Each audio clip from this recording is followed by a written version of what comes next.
Good choice of biscuits as well, Michael. Oh, thank you. Got the fresh ones. I can't wait to hear what you've got to say about co-production.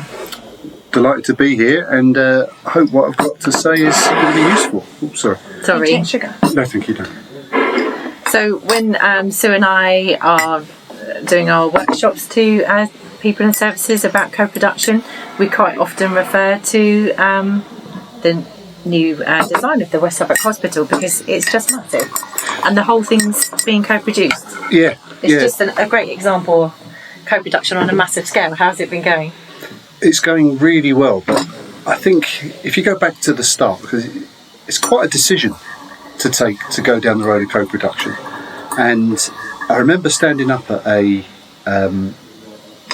senior executive session for the region and talking about the plans we had and how I was going to engage the public, and I was expecting quite a lot of support because I thought I had quite a good message and quite a good approach. And your chief executive said, "I have to say at this point, I'm really quite disappointed." What? I thought, well, what am I wrong? And he said, "I think you're missing a massive opportunity." And I welcomed the feedback, and he said, "No, I think you should consider co-production." And at the time, I wasn't sure. I'd read a bit, wasn't sure if I really got it. It was new to me, Okay. and I have to say that I thought it was the same as engagement. Mm-hmm. Mm-hmm. And it was only through engaging Sue and working on it that I thought, you know what, this has got so many more layers to it, and it is so much more powerful than this almost arrogant view that you're just going to tell people what's what and then ask for their feedback. You're missing a massive part. Mm-hmm. You've already set your mind in motion. You've already locked down on what you're going to do. Do you really care what people feedback? Good chance you're just going to ignore it. Mm-hmm. Mm-hmm. So before you even start to crisp up your designs and your thoughts, ask then and keep asking. Gary, can you tell us what your role is and what your role has been, and your team that's supporting around you as well? Yeah, sure. So I'm the program director for what we call the future system, and that's a key point because it's easy to say, well, we're building a new hospital, but if you think that building a new hospital is just about bricks and mortar, you're missing the point. I think you're starting in the wrong place. It's about preparing the system for, and by the system I mean the wider social care, mental health services, primary care, general practitioners, community services. You've got to realise that they've all got to work together. And if you're going to suddenly increase the capacity and the effectiveness of one part of that, if you don't beef up the rest of it, where's the point? It's just going to get choked. So we call it the future system. I'm the program director. We've split the project down into work streams. So we've got a clinical work stream, we've got a technical work stream, we've got a workforce work stream, and so on. But each of those have adopted the ethos of co-production.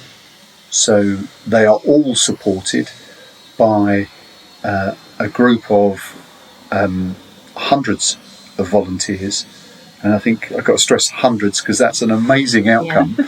Hundreds of volunteers that are constantly involved in the development and the refinement of our plans for a new hospital and how that hospital fits within the wider health and care system.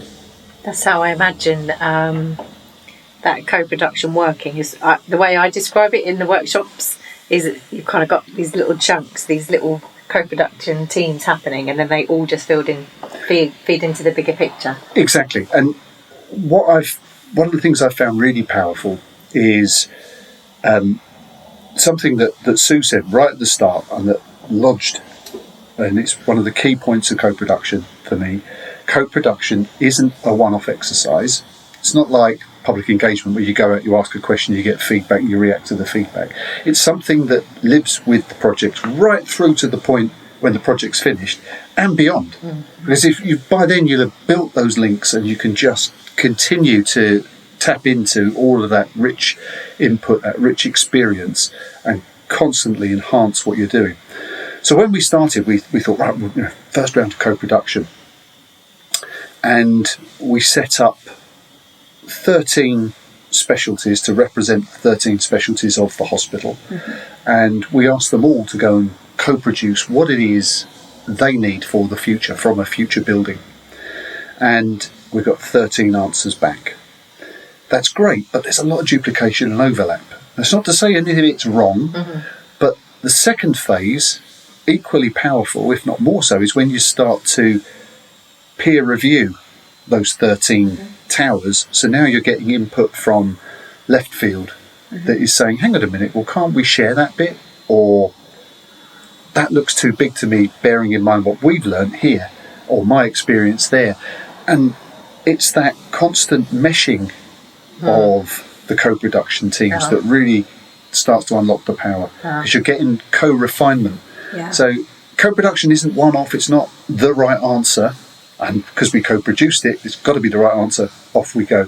It's perfectly legitimate to continue to co-refine and co-refine and co-refine. So at some point you've got to stop, you've got to lock down, but certainly not after the first attempt. And that, I think, that power of continuity and that power of almost a never-ending cycle is something that I didn't really appreciate about co-production, but I certainly got it now. And I can think, wow, isn't that so much better than a one-off static consultation?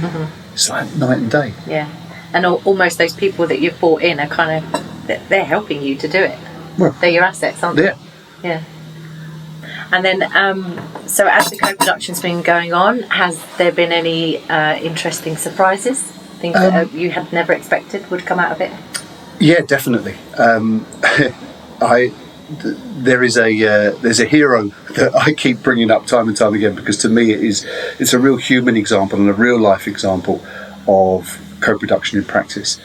And that was a case where all of our super educated, super experienced consultants were discussing a particular care pathway. And of course, they live it every day, so they know, don't they?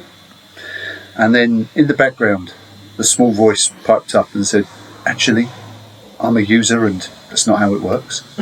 So all heads swiveled, and this voice became a bit bolder and spoke up and gave the story. And it was like, I get it. And that would have been missed. We'd have gone down the road of thinking we know we're right, certainly co-producing to an extent, but in listening to that voice, we've got a much better chance of getting it right first time, and that's got to be better than retrospectively trying to adjust something that has been locked down and put in place. So the value of co-production is right there. That's one of my heroes. That's the story I always give when somebody says, "Is co-production stuff, is it any good?" Man alive, it's good. Yeah, it's good. It's like putting in all of these building blocks beforehand, isn't it? Like you say, so you haven't got to go and then fix it all in afterwards, do all the snagging afterwards. You do it first. The National Health Service has got a massive programme running that's been called GIRFT. And for a while I thought, GIRFT? What's this GIRFT thing? And it's getting it right first time. Oh, okay. Right? Now, that's a new one. I've not heard of that one. It's the simplest principle, getting it right first time. It's so much easier to do it right at the start than trying to, retrospectively re-engineer it. And when you're getting to build an enormous hospital, just think how hard it is to get it wrong, or get it, how difficult it is to correct something that has been physically set in stone, literally set in stone. So, you hear about examples of, that room was too small for the purpose. And you think, what are you going to do? You've got to build an extension. It's taking walls down, more cost, more capital, more disruption. Or move everything around. Restack it, rejig it, recut the processes, get people used again to moving into a new space. It's a massive, massive cost, and it's the hidden cost of getting it wrong. And you've got a much better chance of getting it right first time if you ask the people that use it, you ask their families for their experience, you ask as many people as you can. As many people as you can for their experience, because they're all valid and they'll all have a slightly different angle.